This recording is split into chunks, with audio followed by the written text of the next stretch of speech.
The Vlog Squad years are over since David Dobrik stopped vlogging, and everyone has since tried to move on and do their own thing, at least as best as possible. Joe, Jason, Matt are all headed down the aisle. Natalie just launched her own clothing line.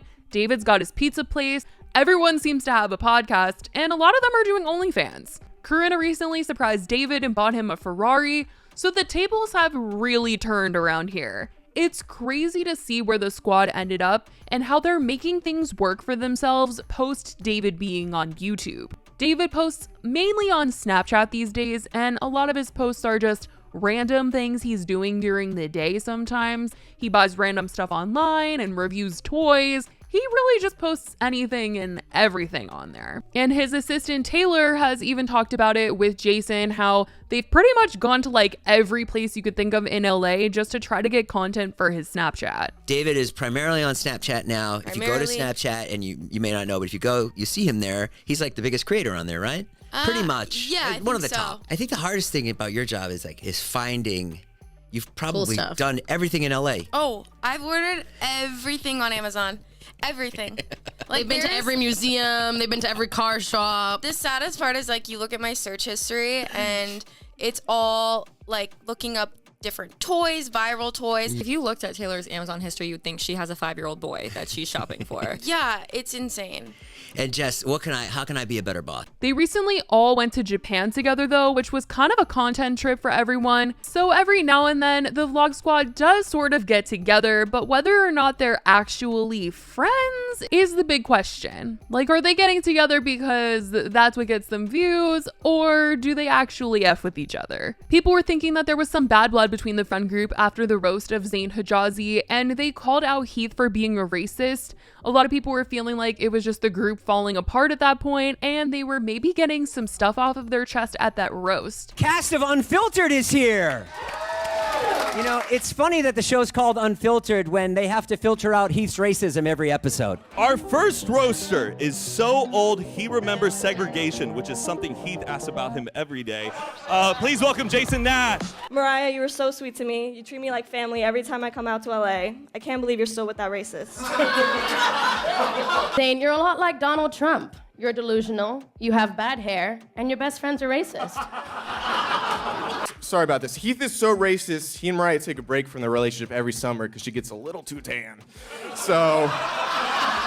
Others were kind of saying, it's a roast, they're just being funny, like none of that stuff is actually real. But I don't know, I feel like it's gotta be a little bit true for them to all be like laughing like that. But Heath never addressed the jokes that were made about him at the roast. And I mean, they've all hung out with each other since the roast, so they're on somewhat good terms, that's for sure. Carly and Aaron are the only ones that aren't really a part of the Vlog Squad anymore. They associate with some of the members, but not all of them. Zayn, Heath, and Mariah are not close with Aaron and Carly since they three did not go to Aaron's wedding over an issue with getting vaccinated and tested for her wedding. And for a while there, Carly and Aaron weren't hanging out with David either, but they recently reunited with him. Jason got the three of them in a room together, and they hadn't seen each other since Aaron's wedding in 2021, but now they're on good terms. Don't look, I know what this is.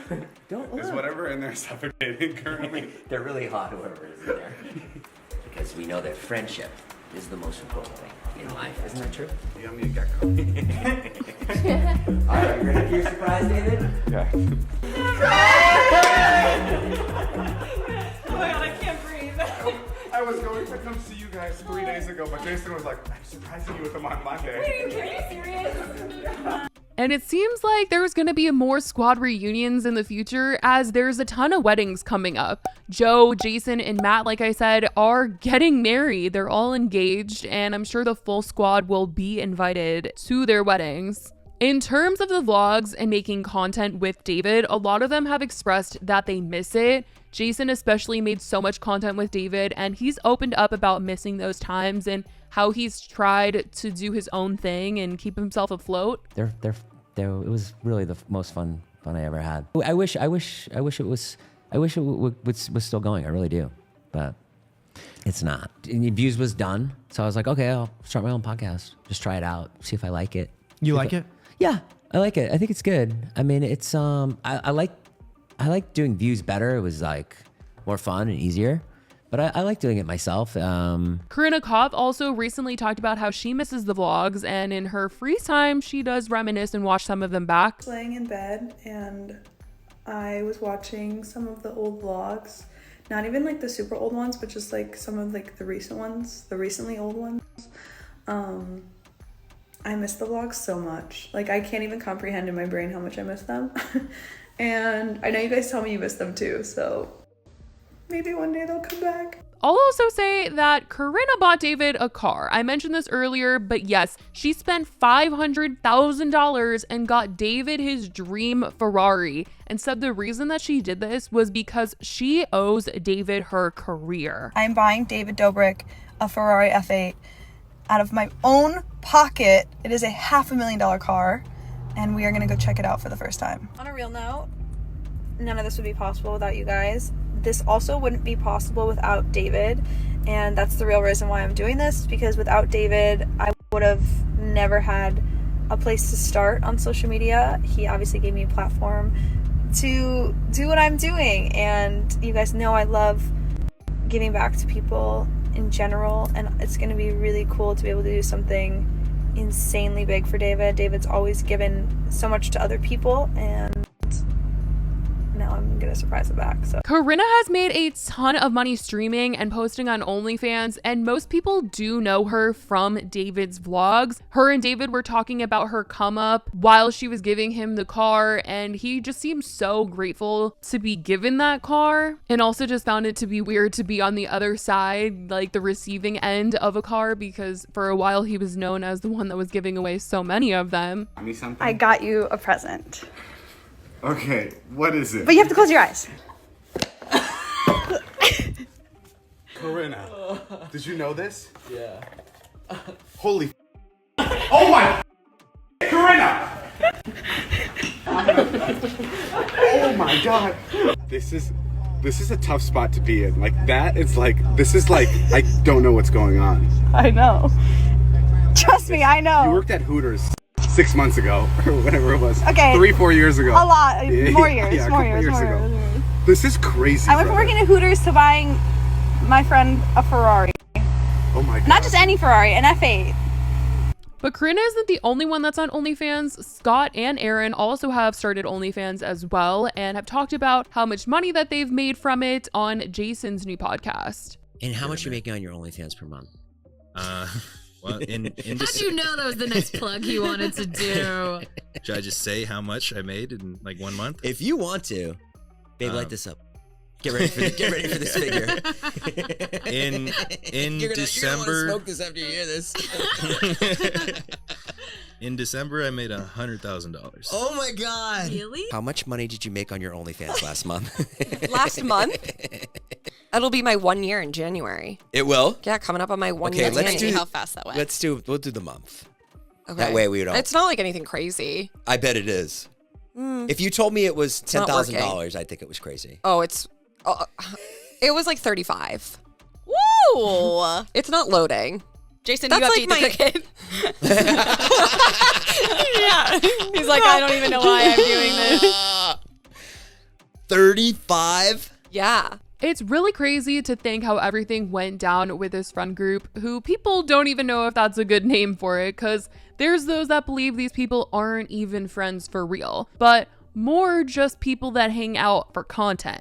Even Tana and Zach Sang were talking about this recently, that a lot of these people are around David to get an ounce of content with him to sustain their online presence. It's called the cash Kool-Aid. Yeah. And they're sipping it because they're getting paid to sip it. For sure. And they're afraid that tea is going to go away. For because sure. breaking news, no offense to any of you, I see you all out all the time. Mhm. He is your lifeblood. He is your sole financial source. He is your sole personality source.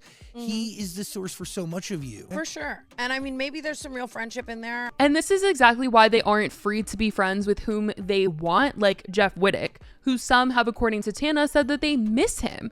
but obviously they can't be friends with the guy suing David when they need David to want to film with them here and there. They all do seem to be trying to start new businesses and things to branch out, but going back to David just gets them the most clicks at the end of the day. And Jason even talked about how their audiences are from David and they're all David fans, and it's just the way it is. He said he's had some huge guests like Danny DeVito on his podcast, but at the end of the day, the videos that do the best are mostly the ones with the Vlog Squad members, because that's a big reason why people followed him in the first place, to see more Vlog Squad content. We've gotten some big ones. Like we got like Phineas to come on. We got Danny DeVito. We got Julie Bowen. We got Dane Cook did it.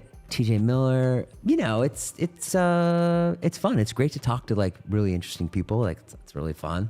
And then it's also fun just to have your friends on and like talk about what's going on. So, I mean, I'm trying to make it more like Views now, where it's like more just my friends, because that seems to be what people really like on the channel. It's interesting when you have like Danny DeVito on, and then like your episode with your buddy Todd like does better than the Danny DeVito episode. You know what I mean? And this is exactly why some of them just feel like they can't walk away from the group to be friends with whoever they want, because they feel tied to the group. The group is connected to their bank accounts, essentially. But I will say that this all just makes it so much more impressive to see Jeff's journey since he left the friend group. He's got Jeff's barbershop, he's got Jeff FM, he's created friendships with other creators outside of the Vlog Squad, and even has his own line of self-care products. Others have tried besides Jason to do their own shows. Carly and Aaron have 2 podcasts. Matt has 3 podcasts that he's on. Zane and Heath have their own. Todd has his own.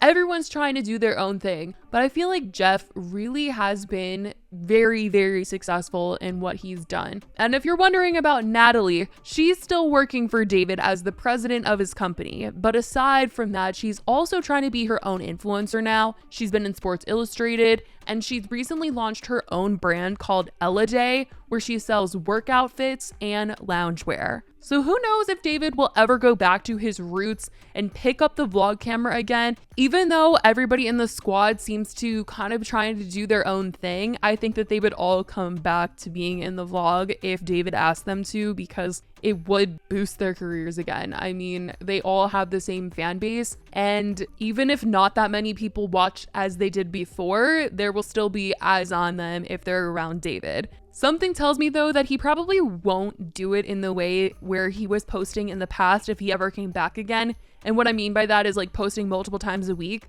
I could see him coming back for like 1 or 2 more times just to post for old time's sake and then leaving for good. He never officially said that he gave up vlogging and was retiring from YouTube on his channel, so that's the only reason I think he would come back, was to kind of say a goodbye. But I don't know, I feel like if he was going to do that, it would have been around the time where he was opening up Dobrik's to drive more promotion towards the fact that he was opening a freaking restaurant, but he didn't, so I don't know if he ever will. I certainly want to know what you guys think about where this group ended up, and if you keep up with any of the members in it. Let me know in the comments below. I love you guys so much, and I will talk to you in the next video. Bye, guys.